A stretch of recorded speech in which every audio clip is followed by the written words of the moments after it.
नमस्कार दोस्तों, stock market studies में फिर से एक बार आपको बहुत-बहुत स्वागत है। तो आज यहाँ पे मैं डिस्कशन करूँगा एक कुछ इम्पोर्टेंस कंपनी के बारे में। तो इस वीडियो को पूरा लास्ट तक देखिएगा क्योंकि इस सारे कंपनीज़ के जो डिटेल्स है, साथ ही साथ इस सारे कंपनीज़ के जो टेक्निकली चार्ट पैटर्न्स बन रहा है एज़ ए स्विंग ट्रेडिंग्स के लिए, तो वो मैं आपके साथ शेयर करूँगा।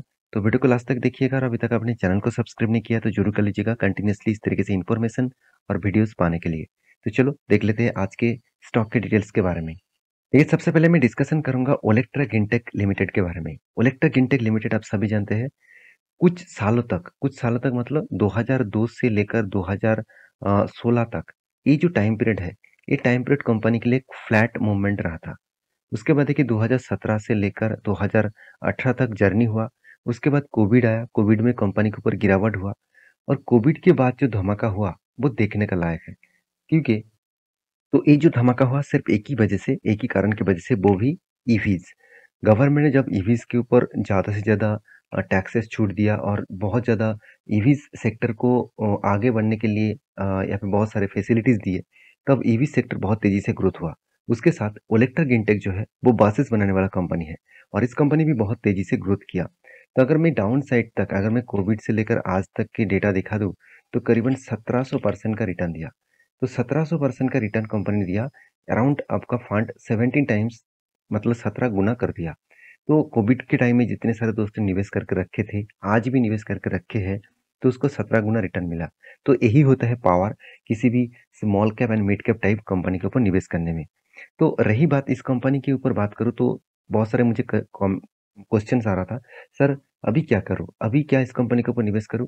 देखिए फिलहाल के लिए मेरे जो राय होंगे तो उसको दिखाने से पहले मैं कंपनी के कुछ इन्फॉर्मेशन आपको दिखाऊँगा। सबसे पहले देखिए कंपनी के ऊपर मेरे हिसाब से थोड़ा-सा संभल के काम करिएगा क्योंकि कंपनी का पी रेशियो अभी हाई लेवल में है। हाई मतलब एकदम टॉप लेवल में है। अगर इसका पी रेशियो मैं चार्ट पैटर्न के हिसाब से दिखा दूँ, तो देखिए एक टाइम कंपनी का पी रेशियो 370 था। आज कितना है 170। तो 100 पॉइंट्स पीईडी से नीचे है। तो इसमें भी आपको मैं कहूँगा कि यहाँ पे जिस तरीके से करेक्शन हुआ, वो करेक्शन और एक बार होने का चांसेस है। क्योंकि हाई पी रेशियो है, कंपनी अभी अभी देखिए इसका पी रेशियो जिस तरीके से क्रिएट हो रहा है, उसके उसके हिसाब से हाई पी रेशियो है।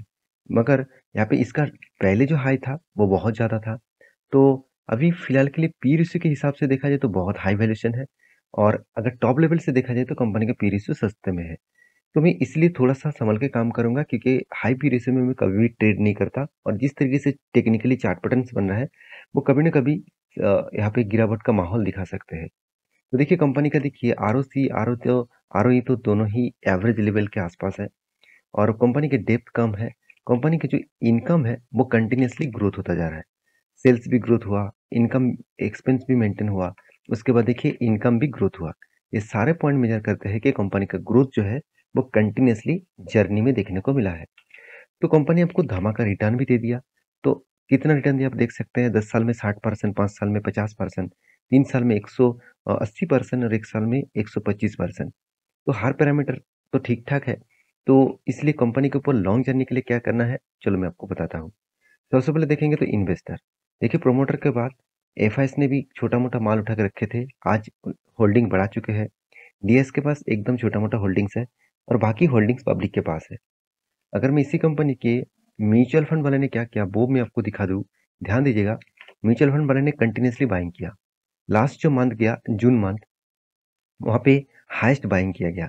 तो आज शेयर जो भाग रहा है, आपको लग रहा है कि ये सारे के सारे जो रिटेल पब्लिक है वो लेके जा रहा है। ऐसे बिल्कुल भी नहीं। बड़े-बड़े इंस्टीट्यूशन ऑपरेटर इसको ऊपर लेके जा रहा है। और तो सोचिए जब कोई ऑपरेटर और इंस्टीट्यूशन ऊपर लेके जाते हैं, तो हायर चांसेस है वहाँ पे प्रॉफिट बुकिंग स्टार्ट हो जाए। तो देखिए यहाँ पे किस तरीके से मैं कुछ लेवल्स आपको मेंशन किया था। मैं आपको बोला था यहाँ पे ट्रायंगल पैटर्न के बाद एक इस लेवल को ब्रेकआउट करने के बाद यहाँ तक टारगेट आ सकते हैं। तो इजीली टारगेट को अचीव किया। उसके बाद देखिए यहाँ पे कुछ टाइम बिताया, डाउन साइड में आया, उसके बाद ब्रेकआउट किया। तो इस लेवल के बाद भी एक ब्रेकआउट बना और अच्छा खासा एंट्री बना। तो मैं फिलहाल के लिए यही कहूँगा, यहाँ पे अगर कुछ इस तरीके से कुछ टाइम बिताए, उसके बाद ब्रेकआउट हो, तो बड़ा रैली फिर से दिखेगा। अगर यहाँ पे टाइम ना बिताकर इस रेंज को ब्रेक डाउन करे, तो फिर से वो गिरावट का माहौल दिखा सकते हैं। तो फिलहाल के लिए इंतज़ार करना ही ठीक होगा। तो बाकी आपकी क्या राय है मुझे ज़रूर कमेंट्स करना। नेक्स्ट जो कंपनी जिसके बारे में बात करूँ उसका नाम है ज़ोमैटो।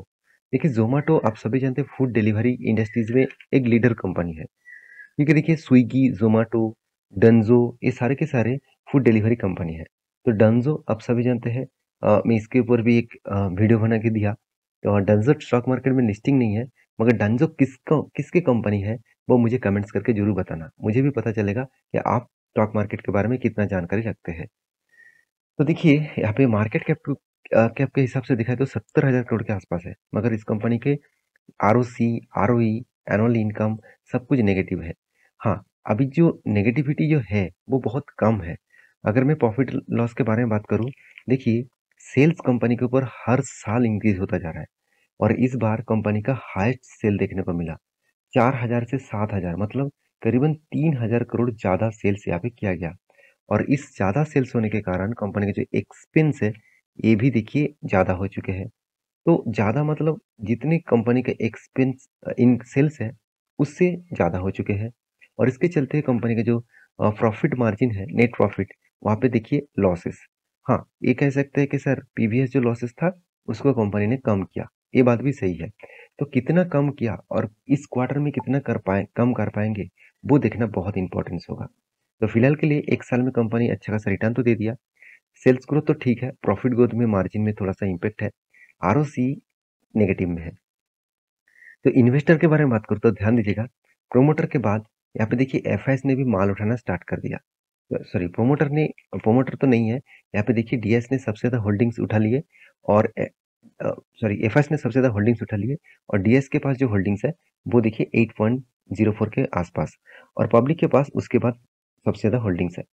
तो एफआईएस ने क्यों माल उठाया? देखिए मैं पहले बोल चुका हूँ, डिलीवरी कंपनी आज नहीं तो कल एक बड़ा धमाका कर सकते हैं, क्योंकि लोगों को घर घर बैठे खाना मिल रहा है और वो भी देखा जाए तो कुछ ज़्यादा प्राइस देकर, तो लोग टाइम बचाने के लिए इस तरीके से कंपनीज को चूज करेंगे एज ए डिलीवरी के लिए। तो मेरे हिसाब से फ्यूचर में अच्छा खासा ग्रोथ होने का चांसेस है। धीरे-धीरे करके कंपनी अगर सब कुछ पैरामीटर्स को ठीक करे, तो ऑब्वियसली आपको ज़्यादा पॉजिटिव देखने को मिलेगा। क्योंकि कंपनी जो डिलीवरी बॉयज़ को ₹35 देता था, एक डिलीवरी में, वो अभी ₹20 के आसपास दे रहा है। यहाँ पे ₹15 यहाँ पे कट किया है। तो ये कंपनी के लिए एक बेनिफिट्स है। तो इस तरीके से बेनिफिट्स के चलते कंपनी का ग्रोथ बन सकते हैं। रही बात म्यूचुअल फंड वाले की, तो देखिए कंटिन्यूअसली ज़ोमैटो के ऊपर म्यूचुअल फंड वाले ने मार्च में, अप्रैल में, मई मंथ में और जून मंथ में, हर मंथ में कंपनी के ऊपर बाइंग किया गया। तो ज़ोमैटो का जो चार्ट पैटर्न बना, ध्यान दीजिएगा, मैं कुछ चार्ट पैटर्न आपके साथ शेयर भी कर चुका हूँ प्रीवियस वीडियो में और यहाँ पे मैं आपको मेंशन कर चुका हूँ, यहाँ पे एक बाइंग एंट्री पॉजिटिव मिला क्योंकि यहाँ पे कुछ टाइम बिताया और इस रेंज के नीचे नहीं जा पाया। देखिए सब कुछ ना टेक्निकली चार्ट पैटर्न में ही आपको दिखेगा, तो आप सिर्फ इंतजार करेंगे तो सब कुछ मिलेगा। तो देखिए एक स्ट्रॉन्ग वॉल्यूम के साथ, हाई वॉल्यूम के साथ यहाँ पे बाइंग हुआ और मैं टारगेट लेके चला हूँ 88 रुपीज़, 88.85 रुपीज़। अगर मैं एंट्री लेवल से इसका टारगेट लेवल मार्किंग करूँ, तो अराउंड अराउंड 15% का गेन मुझे यहाँ पे मिलेगा। तो देखिए मिलेगा मतलब 100% कोई गारंटी नहीं है, यहाँ से भी रिवर्सल हो सकते हैं, तो मिलने का चांसेस है, इस बेसिस में मैं यहाँ पे एंट्री लिया हूँ। और जो एंट्री लिया, मैं आपको टेलीग्राम में भी अपडेट दिया, इस तरीके से टेक्निकल चार्ट पैटर्न जब बना, उसके साथ मैं आपको वीडियो बनाकर भी शेयर किया हूँ। अगर मेरे पहले से ही सब्सक्राइबर हैं, तो ज़रूर आपको पता होगा। नेक्स्ट जो कंपनी जिसके बारे में बात करूँ उसका नाम है अदानी विल्मर। तो अदानी विल्मर आप सभी जानते हैं इंडिया के नंबर 1 एडिबल ऑयल्स इंडस्ट्रीज की कंपनी है। मतलब एडिबल ऑयल्स मैन्युफैक्चरिंग में इंडिया में सबसे बड़ा कंपनी है। सेकंड पोजीशन में है पतंजलि। थर्ड पोजीशन में कौन है मुझे जरूर कमेंट्स करके बताना। उसके ऊपर में भी आपको एक डेटा में आपके साथ शॉर्ट वीडियो करके मतलब बता चुका था। तो आप देखेंगे तो एडिबल ऑयल इंडस्ट्रीज के लीडर्स अदानी वेलमास का जो पी रेशियो है वो देखेंगे तो 85 है और कंपनी का जो इंडस्ट्रीज पी रेशियो है वो 34 है। इसका मतलब पी रेशियो अभी हाई वैल्यूएशन में है। देखिए पी रेशियो एकदम टॉप एंड पीक लेवल में है। देखिए किस तरीके से इस अदानी ने तेजी दिखाया था और उसके बाद देखिए धीरे धीरे करके गिरावट हुआ। क्यों? क्योंकि देखिए हिंडनबर्ग का रिपोर्ट यहाँ पे आ गया था। उसके बाद देखिए इसके ऊपर प्रेशर आया, मगर उतना ज्यादा प्रेशर नहीं है। क्यों? क्योंकि कंपनी डेट फ्री है। कंपनी के ऊपर जो क्राइटेरिया है वो क्राइटेरिया ठीक-ठाक है। एनुअली इनकम भी अच्छा खासा है। ऐसे नहीं कि कंपनी ने प्रॉफिट एंड लॉस ठीक मेंटेन नहीं किया, सेल्स को लगातार मेंटेन किया और उसके साथ-साथ प्रॉफिट को भी मेंटेन किया। हाँ, बोल सकते हैं इस बार कंपनी का प्रॉफिट कम हुआ। तो प्रॉफिट कम हुआ, उसके पीछे एक कारण भी है। तो वो कारण क्या है मैं आपको बता दूँ। कि कंपनी का जो मतलब टोटल इनकम हुआ, उससे कंपनी का जो एक्सपेंस है, वो देखा जाए तो पिछले बार जितना था उतना ही हुआ। तो फिर भी यहाँ पे सेल मतलब यहाँ पे इनकम जो है मतलब नेट प्रॉफिट जो है वो कम क्यों हुआ? क्योंकि देखिए पहले कंपनी ने जो टैक्सेशन है वो कम किए थे और इस बार टैक्स को कंपनी ज़्यादा दिया। और क्या अगर बैलेंस शीट को चेक करेंगे तो कंपनी में मुझे जो पॉइंट बेस्ट लगता है, कंपनी कंटिन्यूअसली खुद के बिजनेस के ऊपर पैसा लगा के रखते हैं। जो प्रोसेसिंग में चल रहा है, capital in process, capital working in process मतलब कुछ कैपिटल्स अभी भी प्रोसेसिंग में है, कुछ काम में वो पैसा लगा के रखे हैं। वो काम खत्म होने के बाद, वो प्रोसेसिंग खत्म होने के बाद इस तरीके से डेटा आपको इजीली देखने को मिलेगा। तो रही बात कंपनीज के जो इन्वेस्टर है उसके बारे में बात करूँ तो प्रोमोटर के पास सबसे ज़्यादा होल्डिंग है और एफआईएस और डीएस के पास उतना होल्डिंग नहीं है, पब्लिक के पास ज़्यादा है। तो आप कहेंगे सर एफआईएस और डीएस के पास होल्डिंग क्यों नहीं है? क्योंकि प्रोमोटर जब 87% का होल्डिंग रखे हैं तो सेबी के रूल्स के हिसाब से किसी भी कंपनीज के प्रोमोटर के पास 75% के नीचे होल्डिंग होना चाहिए, उससे ज़्यादा होल्डिंग नहीं होना चाहिए। तो यहाँ पे ज़्यादा होल्डिंग्स है, उसको बेचना पड़ेगा। जब बेचेंगे तो शेयर में करेक्शन देखने को मिल सकता है। तो रही बात इस कंपनी के ऊपर म्यूचुअल फंड वाले ने क्या किया, वो अगर देखेंगे तो अदानी वेलमार का जो चार्ट पैटर्न बना, तो देखिए कंटिन्यूअसली यहाँ पे म्यूचुअल फंड वाले ने क्या किया, बाइंग करते गए। तो जितना भी बाइंग है छोटा मोटा करके भी बाइंग कर रहा है क्योंकि इस कंपनी के ऊपर एक स्ट्रेंथ अपकमिंग फ्यूचर में आपको देखने को मिल सकता है। तो रही बात इस कंपनी के चार्ट पैटर्न का, तो ध्यान दीजिएगा कुछ चार्ट पैटर्न इस तरीके से बना।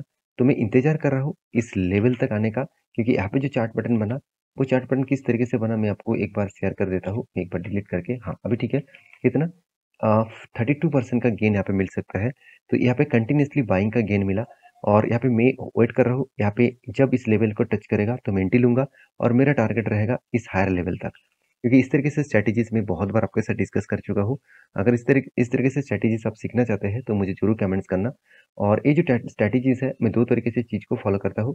पहली बात, यहाँ पे कंटिन्यूसली बाइंग भी होना चाहिए और यहाँ पे 200 डेज और साथ ही साथ जो बाकी ईएमएस है उसके नीचे ओपन होना चाहिए। मेनली 200 डेज के नीचे ओपन होना चाहिए और तभी इस तरीके से ट्रेड्स में लेता हूँ। तो अभी इंतजार कर रहा हूँ इस लेवल तक वो जरूर इजीली आएगा और इसको टच करेगा, मतलब ऑपरेटर इसको यहाँ पे लेके आएगा और इसको यहाँ पे बाइंग करना स्टार्ट करेंगे और ऊपर जाएगा। तो इसके लिए इंतजार करना पड़ेगा।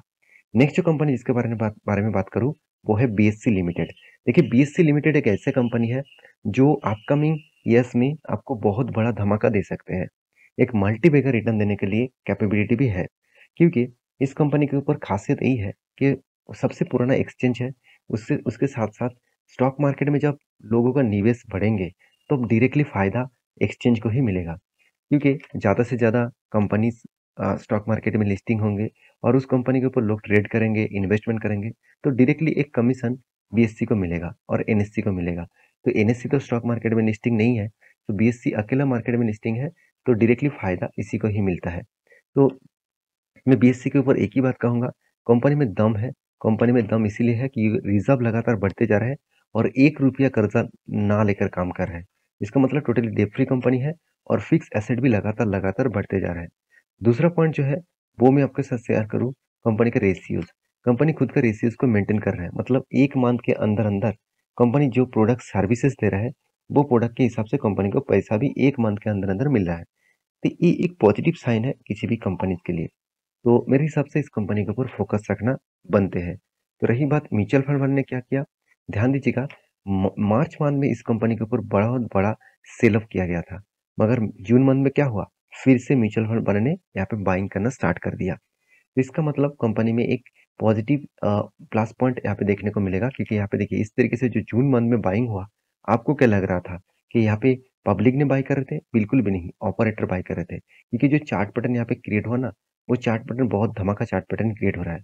मैं आपको ये भी मेंशन किया कि जिस तरीके से यहाँ पे वॉल्यूम हाई वॉल्यूम क्रिएट हो रहा है, मेरे हिसाब से ये जो रेंज है इस रेंज तक टारगेट बन सकते हैं। मैंने आपको एंट्री लेवल इस जगह से आपको बोल रहा था और यहाँ पे देखिए टारगेट लेवल जो मैं आपको मतलब मेरा जो टारगेट है वो 879 के आसपास है। इस टारगेट को फॉलो करके मैं चलूंगा। तो थोड़ा थोड़ा यहाँ से होल्ड करेंगे, उसके बाद यहाँ पे ब्रेकआउट हो तो इजीली इस लेवल तक टारगेट अचीव हो सकते हैं। तो ये था कुछ कंपनीज का अपडेट। और हाँ, और एक कंपनी तो रही गया जिस कंपनी के ऊपर आपको एज ए एक्स्ट्रा बेनिफिट मिलेगा, उसका नाम क्या है, गोल्ड स्टार पावर लिमिटेड। तो गोल्ड स्टार पावर लिमिटेड के बारे में बात करूँ तो ये एक कैपिटल गुड्स इलेक्ट्रिकल इक्विपमेंट्स बनाने वाला कंपनीज है। कंपनी बहुत छोटा है, करीबन 96 करोड़, एक माइक्रो कैप टाइप कंपनी है और कंपनी की करंट प्राइस 5 रुपीज़ के आसपास है, मगर इस कंपनी में कुछ स्ट्रेंथ पॉजिटिव देखने को मिल रहा है। तो आप इस कंपनी के ऊपर इन डेप्थ वीडियो चाहते हैं तो मुझे ज़रूर कमेंट्स करना। और हाँ, इस कंपनी के ऊपर बहुत बड़ा एक अपडेट आया, वो अपडेट क्या है आप देखेंगे तो कंपनी यहाँ पे अनाउंसमेंट जो किया 19 जुलाई में 1:4 रेशियो का यहाँ पे बोनस मिलने वाला है। इसका मतलब कल के दिन कंपनी आपको बोनस देने वाला है। तो इस कंपनी के ऊपर पहले आपका निवेश है तो आपको बोनस मिल जाएगा। अगर बोनस के लिए आप निवेश कर रहे हैं तो आप सोच समझ के ज़रूर काम करिएगा। तो ये था कुछ कंपनीज का अपडेट। तो मेरे वीडियो अच्छा लगे तो प्लीज़ लाइक करना, चैनल को ज़रूर सब्सक्राइब करना। Thank you.